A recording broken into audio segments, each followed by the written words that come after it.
Hello friends, let's see another question from electric circuits and network. Consider the circuit shown in the figure. Okay, this is a circuit. What we have to find is Thevenin's equivalent resistance in ohms across PQ.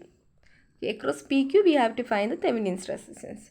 Okay, the speciality of this question is again it contains a dependent source, that is current dependent voltage source. Okay. For finding RTH, we know we have to short circuit all the voltage sources and open circuit all the current sources. Here only we have is a voltage source. So we short circuit it. Now here is a dependent source and we redraw the circuit as it is. For finding when there is dependent source, for finding the Thevenin's resistance, we consider voltage source across the terminals and current flowing from the voltage source as I. That is this circuit.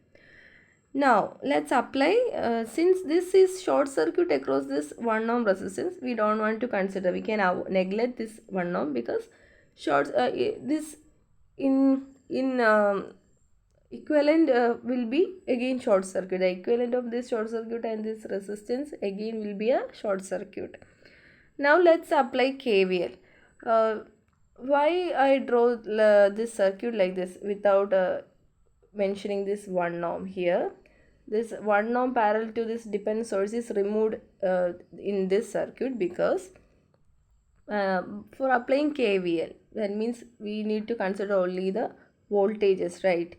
Here 1 ohm as well as this dependent source are in parallel, so they have the same value of voltage. Okay, if the dependent source the voltage is 3 I naught, means the voltage across 1 ohm is also 3 I naught. So we don't want to mention that 1 ohm resistor here. Again this became a short circuit. This 1 ohm is again is mentioned here. The rest of the circuit is as it is. So we are considering current I is flowing from this voltage source and I naught is flowing through this circuit. The remaining current means I minus I naught is flowing through this branch. Okay. Now let's apply KVL. KVL means V is equal to, that is the voltage across this 1 ohm is also V.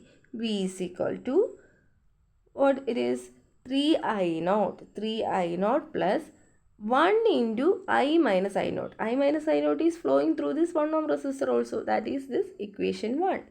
Now we know this I naught is again V by 1 ohm. This voltage across this 1 ohm resistor is V and V by 1 ohm is I naught. Okay, substituting the value of I naught is again equal to V, right? I naught is V itself. So substituting value of I naught as V in the first equation. From that we get V by I equal to minus 1 ohm. Therefore the Thevenin's resistance, this question is, we have to find the Thevenin's resistance. The Thevenin's resistance is minus 1 ohm. This is the answer. Hope you understood this question. If you have any doubt, please ask in the comment section. We'll meet with another question and the video. Till then, bye bye.